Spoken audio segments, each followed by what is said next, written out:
बलि मेरे किसी योग्य भी नहीं है।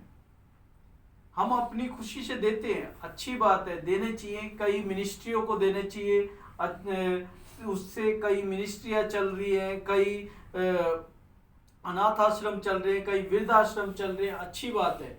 वो सारी चीज़ें चर्च से जुड़ी हुई है, कई चीज़ें अच्छी चल रही है, लेकिन ये हमारे माइंड में नहीं रहना चाहिए कि मैं दान करने से मेरा वो चीज़ें हो जाएगी, या मेरे दान करने से मुझे स्वर्ग में जगह मिल जाएगी। ऐसा कोई पॉसिबल नहीं है। हमारा दान हमें स्वर्ग लेके नहीं जा सकता, हमारी भेंट हमें स्वर्ग लेके नहीं जा सकती। वो हम अपनी खुशी से, या परमेश्वर ने हमें दिया है उसी को हम वापस दे रहे हैं, उससे हम स्वर्ग जा नहीं सकते। कई बार हम सोचे कि मैं अपनी पूरी प्रॉपर्टी दे दूं तो मैं स्वर्ग चल जाऊंगा, ऐसा नहीं हो सकता, क्योंकि प्रभु को हमारी प्रॉपर्टी या हमारे पैसे से कोई लाभ नहीं है। प्रभु को लाभ है केवल हमसे कि हम परमेश्वर की ओर कितना अटैच है, हम परमेश्वर से कितना अटैच है। अगर प्रभु देना होता तो हमें अमीर के घर ही पैदा कर देता, वो कोई मैटर नहीं करता प्रभु के लिए, लेकिन मैटर ये करता है कि हम कितना अटैचमेंट प्रभु के साथ बिताते हैं, समय कितना प्रभु के साथ बिताते हैं, हमारा थोड़ा सा समय प्रभु से कितना ज्यादा संबंध बनाता है। मैं एक प्रचार सुन रहा था, वहां पे वो पास्टर बता रहे थे, हम ज्यादातर ये पास्टरों के लिए वो बताते हैं कि हम लोगों को कहते रहते हैं कि प्रभु के लिए हमें तैयार होना है, तैयार होना है, कहीं हम उस दौड़ में पीछे ना रह जाएं। कहते हैं मूसा अपने समय में इतने लाख लोगों को वहां से लेके आ गया, लेकिन एक भूल के कारण वो खुद नहीं जा पाया, जिस जगह के लिए लेके आया वो खुद नहीं जा पाया। आप सोचिए, अगर हम सब लोग जो मसीह में दौड़ रहे हैं, मसीह के पीछे चलने की कोशिश कर रहे हैं, और कल को हम खुद ही पीछे रह जाएं और लोगों को हम सुसमाचार सुना रहे, प्रचार कर रहे हैं कि प्रभु में जीवन है और प्रभु ही हमें लेके जा सकता है स्वर्ग, और हम खुद पीछे रह जाए किसी पाप के कारण।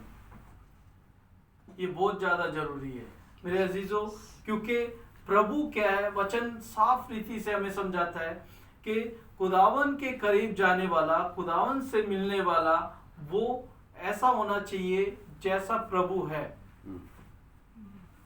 प्रभु ऐसे आराधकों को ढूंढता है जो आत्मा और सच्चाई से उसकी आराधना करते हैं।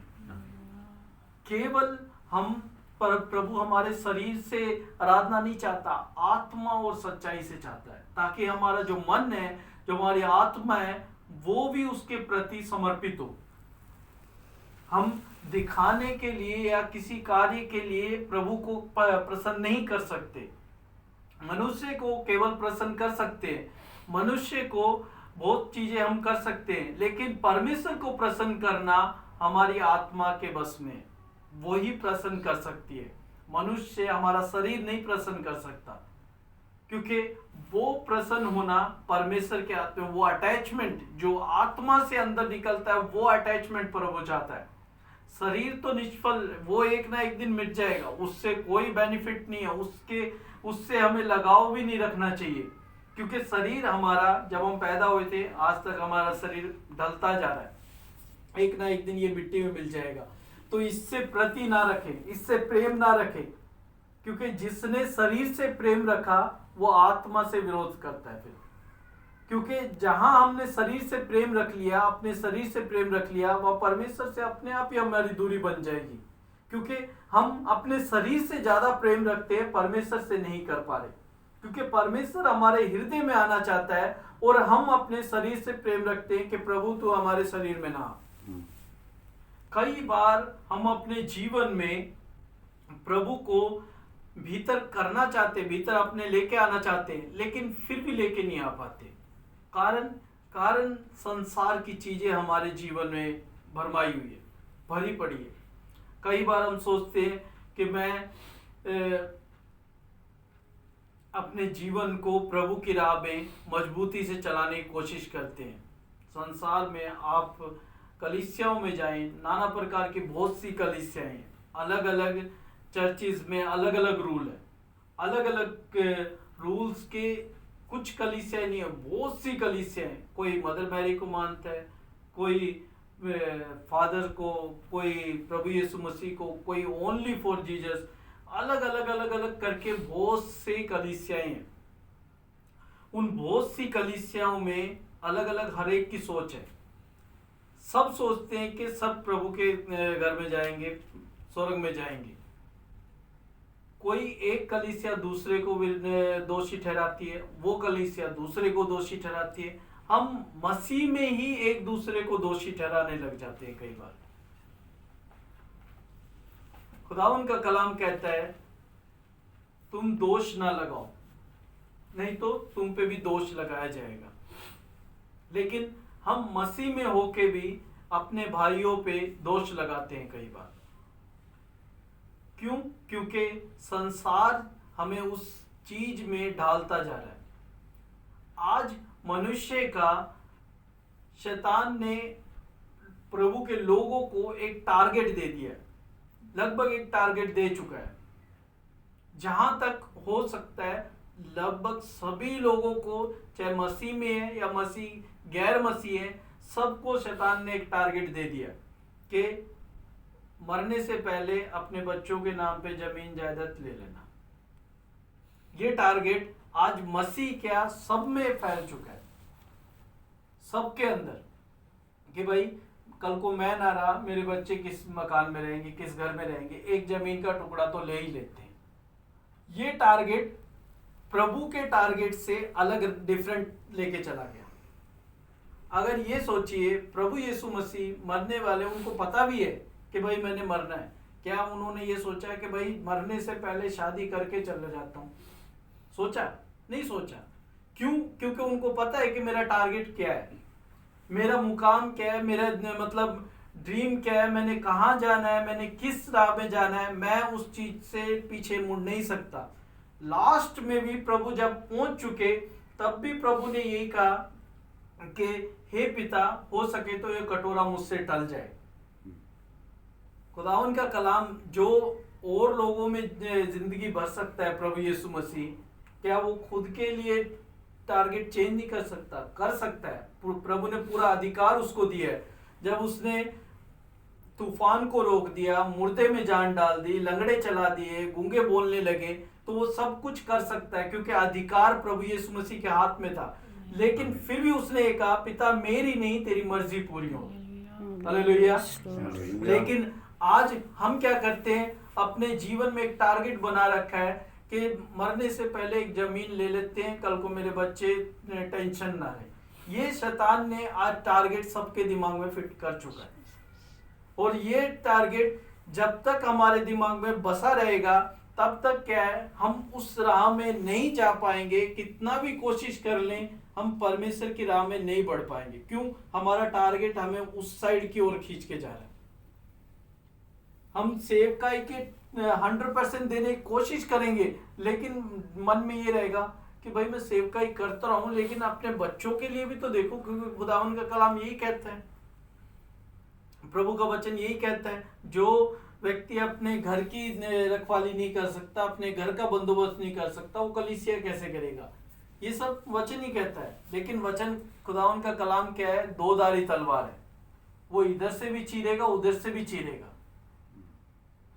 उधर से प्रभु ने ये कह तो दिया कि भाई जो व्यक्ति अपने घर का बंदोबस्त नहीं कर सकता, वो अपने परिवार का कलीसिया कैसे करेगा, सब चीजों के। लेकिन वहीं पे खुदावन का कलाम ये भी कहता है कि अपनी अमीर होने के लिए, कार्य करने के लिए अपने दिमाग का सहारा ना लेना, संपूर्ण मन से यहोवा के ऊपर भरोसा रखना। जहां हमारा भरोसा हट गया और हम परिवार के पीछे ही चले गए कि भाई परिवार को दृढ़ करूं, परिवार को मजबूत करूं, वहां खुदावन का भरोसा हट गया, वहां खुदावन से साइड हो गया। क्यों? क्योंकि हमारा भरोसा उस पे नहीं रहा। हमारा भरोसा हमारे ताकत पे, हमारी पढ़ाई पे, हमारी काबिलियत पे हो गया। हमारा भरोसा उधर से हटके उस चीज के ऊपर डिवाइड हो गया। और खुदावन ने कहा है कि जहां तू जाए वहां पे मैं तेरे संग और साथ रहूंगा। लेकिन हम क्या सोचते हैं कि मैं अपने परिवार के लिए कर लूं। हम अपने परिवार के लिए क्या कर सकते हैं? खुदावन के कलाम में लिखा है, क्या कर सकते हैं? कुछ भी नहीं कर सकते। हम अपनी सांसें ही नहीं जानते कि कितने समय की है। हम क्या कर सकते हैं अपने फिर आज से 30 साल 70 साल बाद के लिए क्या सोच सकते हैं? लोग पॉलिसी करते हैं 60 साल बाद के लिए कि 60 साल बाद अगर मैं कभी बीमार पड़ गया या मुझे कोई बीमारी आ गई, कोई ऐसी गंभीर बीमारी आ गई, तो उसके लिए पॉलिसी करा रहा हूं ताकि मेरा ऑपरेशन हो सके या मुझे इलाज हो सके। आप पहले से ही डाउट में है कि प्रभु मुझे बीमार करेगा, तो शैतान आपको उसमें परिस्थिति में बीमार कर देगा, क्योंकि पहले ही डाउट हो के ही हमने वो पॉलिसी खरीद ली कि प्रभु पे भरोसा नहीं है। खुदावन जो इस कलाम में जो लिखा है वो क्या झूठा हो गया? जिसने मरे हुओं में जान डाल दी, क्या वो हमारी बीमारियों को ठीक नहीं कर सकता? कर सकता है, लेकिन हमारा भरोसा किस पे? पॉलिसी पे कि भाई 60 साल बाद अगर मैं बीमार पड़ा तो मैं प्रभु ठीक नहीं कर सकता, वो डॉक्टर ठीक करेगा, वो पॉलिसी पैसा वो उसमें से पूरा हो जाएगा। हम खुदावन के कलाम को सुनने वाले हम लोग ही कई बार डगमगा जाते हैं। क्यों ऐसा हो रहा है? क्योंकि शैतान हमें छोटी छोटी बातों में फंसा के रख रखा है। संसार के ज्यादा बड़े बड़े कार्यों में नहीं, छोटे छोटे पॉइंट्स में। आदम छोटे से पॉइंट्स पे गिर गया। क्या था? फल। आदम को पता था कि फल नहीं खाना, लेकिन किसने दिया? वाइफ ने दिया। वाइफ का कहना मान नहीं सकता था, मतलब इनकार नहीं कर सकता था। वाइफ ने दिया और तुरंत खा लिया। कह सकता था कि मुझे नहीं खाना क्योंकि परमेश्वर की आज्ञा नहीं, तो वहीं तक स्टॉप हो जाता है ये चीजें। उसने खाया और खुदावन का कलाम कहता है उन्होंने माफी नहीं मांगी उस चीज की, इस चीज की माफी नहीं मांगी कि हाँ हमने गलती करी है। उस चीज की गलती उन्होंने मानी नहीं है, उन्होंने दोष लगाया। और आज वही ब्लड हमारे जीवन में आता जा रहा है और हम क्या करते? अपने और कलीसिया वाले भाइयों पे या और चर्चिस पे दोष लगा रहे, और दोष लगाते लगाते हम कहते वो कलीसिया फलानी वो गलत है, हम प्रभु के भवन में जाएंगे, हम प्रभु के स्वर्ग में जाएंगे, वो नहीं जा पाएंगे, वो गलत राह में चल रहे हैं। हम क्यों दोष लगा रहे हैं? हमें प्रार्थना करनी है कि वो भी प्रभु उनका भी मन फिरे ताकि वो भी मेरे साथ स्वर्ग में जाए। हालेलुया। ना खुदावन का कलाम कहता है अगर तू गिर रहा हो तो तेरे भाई को बचा लेना ताकि वो बच जाए। लेकिन हम क्या है? हम खुद ही एक दूसरे को गिराने की कोशिश करते हैं। क्यों ऐसा हो रहा है? क्योंकि शैतान ने हमारे जीवन में टारगेट पे टारगेट देता जा रहा है और हम उसी टारगेट में अपने जीवन को व्यस्त कर लिया। जो प्रभु की टारगेट क्या था? पौलुस क्या कहता था कि जिस प्रकार मैं प्रभु की चाल चला उसी प्रकार तुम भी मेरे पीछे हो चलो। लेकिन आज हम क्या कह रहे हैं कि भैया सब चीजें हैं, लेकिन अपना एक गोल बना के रखो, बच्चों के लिए, परिवार के लिए एक गोल बना के रखो। सेवकाई तो चलती रहेगी, वो कोई दिक्कत नहीं है, सेवकाई चलती रहेगी, करते रहो, लेकिन बच्चों के लिए भी सोचो। बच्चों के लिए हम सोचेंगे तो जिसने बच्चे दिए वो क्या सोच रहा है? बच्चे हमारे सोचने से आए हैं, बच्चे खुदावन की मर्जी से आए हैं। क्योंकि खुदावन का कलाम कहता है तेरे माँ के पेट में पड़ने से पहले मैं तुझे जानता हूँ। हालेलुया। तो फिर हमने कहाँ बच्चे लेके आए? हम थोड़ी ना लेके आए, वो पढ़ने से पहले ही जब जानता है उसे, तो फिर हमारा जानना क्या है? फिर जिसने सोच रखा है कि भाई ये बच्चा उस परिवार में पैदा होएगा तो वो जानता है, बल्कि हम तो कुछ भी नहीं जानते। हम लेकिन ये सोच लेते हैं कि जैसा शैतान हमें सिखा रहा है, जैसा भरमाने वाला हमारे सिखाया जा रहा है, दिमाग में डालता जा रहा है, उसके अनुसार हम चलते जा रहे हैं। मेरे अजीजों, भरमाने वाला भरमाता जा रहा है और हम उसके पीछे ना चलते जाएं। अपने आप को सावधान कर लें कि खुदावन का कलाम कहता है तूने प्रकाशित वाक्य में देख तू कहां से गिरा है, मन फिरा, तू कहां से गिरा है, अपने आप को वापिस मोड़ ले, नहीं तो आके क्या करूंगा? तेरे दीवट को बुझा दूंगा।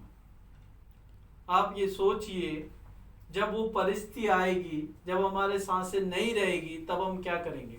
खुदावन का कलाम कहता है कब्र में पड़ने से मेरा क्या लाभ होगा? जब मैं कब्र में चला जाऊंगा तब मिट्टी तेरा धन्यवाद नहीं कर सकती। जीते जी हम प्रभु की खोज नहीं कर रहे, संसार की खोज कर रहे हैं, और मरने के बाद कहेंगे कि अब क्या फायदा, अब उस मिट्टी का, उस शरीर का कोई फायदा नहीं है। घर वाले भी नहीं रखेंगे, वो भी कहेंगे ले जा भाई, अब तो कोई फायदा भी नहीं है, अब तो बचा ही नहीं बंदा, सांसें ही नहीं है, अब क्या फायदा इस व्यक्ति का, ना ये कमा के दे सकता, ना इस शरीर का हम कुछ कर सकते, क्योंकि अब इसमें से केवल बदबू ही आएगी।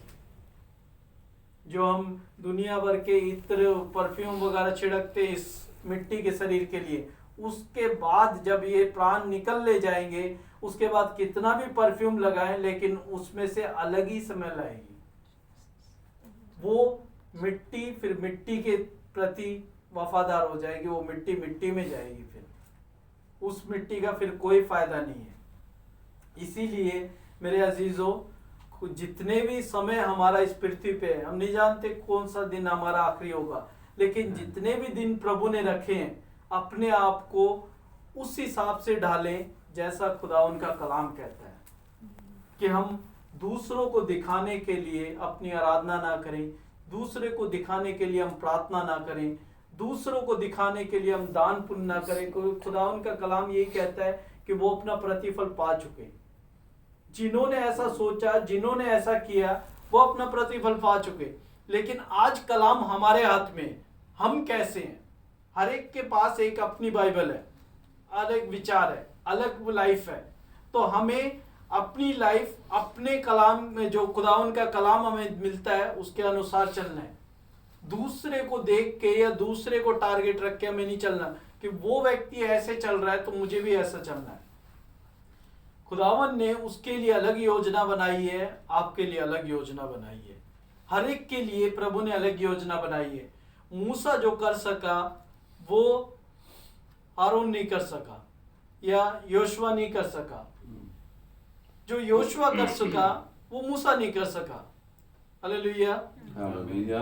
तो इसीलिए आप ये ना सोचें कि मुझे दाऊद के समान बना, या दानियल के समान, या मूसा के समान। वो चले गए पीरियड, वो समय हो गया। आपको परमेश्वर ने एक अलग उद्देश्य के लिए उत्पन्न किया है।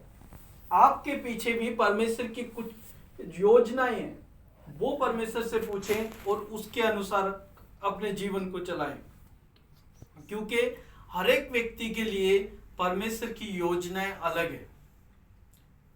चेलों को, 12 चेलों को प्रभु लेके जब चला इस संसार में, तो हर चेले के अलग अलग योजनाएं थी। एक चेले ने किसी कार्य को किया, दूसरे चेले ने किसी कार्य को किया, किसी ने अलग तरह से सुसमाचार सुनाया, किसी ने अलग तरह से। तो हर एक की अलग अलग योजनाएं, अलग अलग कार्य थे, लेकिन सब आराधना करने वाले, सब प्रार्थना करने वाले थे। आज हम भी आराधना प्रार्थना करें, वो जरूरी है, लेकिन उससे महत्वपूर्ण ज्यादा जरूरी ये है कि हम अपनी आत्मा को भी उसी प्रकार मजबूत बना लें कि जिस दिन भी प्रभु का आगमन हो, उस दिन तैयार रहें। संसार हमें, आपने ये देखा होगा, आर्मी जो होती है वो ट्रेनिंग करती रहती है। जब तक वो आर्मी में व्यक्ति है तब तक ट्रेनिंग उनकी चलती रहती है, भले ही युद्ध हो या ना हो, लेकिन ट्रेनिंग डेली चलती है। डेली वही रूटीन है, सुबह उठना, अपना नाश्ता वगैरह, अपना एक्सरसाइज वगैरह, वो डेली रूटीन है। भले ही उनकी जो युद्ध वगैरह हुए या नहीं हुए, कोई मिशन पे गए या नहीं गए, वो कोई मैटर नहीं करता, लेकिन उनकी लाइफ वैसी चल रही है। लेकिन हम क्या करते हैं, जब वो परीक्षाएं आ जाती है तब प्रार्थना ज्यादा करते हैं, तब घुटनों पे ज्यादा आराधना करते हैं। क्यों ऐसा होता है? क्योंकि परीक्षाएं, आज खुदा उनका कलाम कहता है कि परीक्षा ना आए इसलिए हमें प्रार्थना करनी है। ये नहीं कि परीक्षा आने के बाद हमें प्रार्थना करनी है। परीक्षा आए ना उसके लिए हमें प्रार्थना करनी, कि परीक्षा आए ना, वो भी आ भी गई तो भी हमारे से निकल जाएगी, पता नहीं चलेगा, क्योंकि हम प्रार्थना कर रहे होंगे उस समय। लेकिन जब हम परीक्षा में पड़ जाए उस समय हम प्रार्थना करें तो फिर तो डिले होएगा ना कार्य। तब उस समय हम कहेंगे कि प्रभु तू सुन रहा नहीं है। अरे प्रभु तो पहले ही कह रहा है, वचन तभी तो कहता है कि पहले ही हम चीजें सुधार लें अपने जीवन को। बाद में सुधारने से, बाद में समय निकल जाने से कोई फायदा नहीं है, क्योंकि समय किस हिसाब से गुजर रहा है हम समझ नहीं सकते, बयान से बाहर है। 2000 साल निकल गए और ये 2024 स्टार्ट नहीं, खत्म होने को आ जाएगा अभी कुछ महीने में। साल कैसे निकल जाता है पता नहीं लगता, ऐसे लगता है अभी तो कुछ ही समय की बात थी कि हमने 1 तारीख को या 31 नाइट को हमने सब इकट्ठे होकर प्रार्थना कर रहे थे, हम कह रहे थे कि आने वाले साल में हमारा टारगेट ये होगा। प्रभु सीधा 9 महीने निकल गए, कैसे निकल के पता नहीं चलता। इसीलिए मेरे अजीजों, शैतान के टारगेट पे हम भरोसा ना करें, ना उसके टारगेट पे हम अपने जीवन को चलाएं, क्योंकि वो हमें टारगेट देके हमारे असली टारगेट से हमें गुमराह कर रहा है। जो हमारा टारगेट क्या है? हर एक व्यक्ति को स्वर्ग पहुंचना, उसकी दुल्हन को तैयार होके स्वर्ग पहुंचना, वो प्रभु का टारगेट है। लेकिन शैतान ने हमें जो टारगेट दे दिया, आज हम उस टारगेट के पीछे चलते जा रहे हैं। तो मेरे अजीजों, टारगेट शैतान का हो जाए, हमें उस पे ज्यादा बिलीव नहीं करना। हमें परमेश्वर के टारगेट जो प्रभु ने हमें दिया है कि मेरे लोगों को बचाना है। खुदावंद का कलाम कहता है अच्छा पेड़ अच्छे फल लेके आता है और बुरा पेड़ बुरे फल लेके आता है। बहुत सी बातें हैं, बहुत से वचन हैं, आज अगर हम सुनाने लगे तो वो नाइट पूरी निकल जाएगी। लेकिन खुदावन इन वचनों के द्वारा हम सभी को आशीष दे। आइए हम प्रार्थना करें, अपने स्थानों पे खड़े होंगे।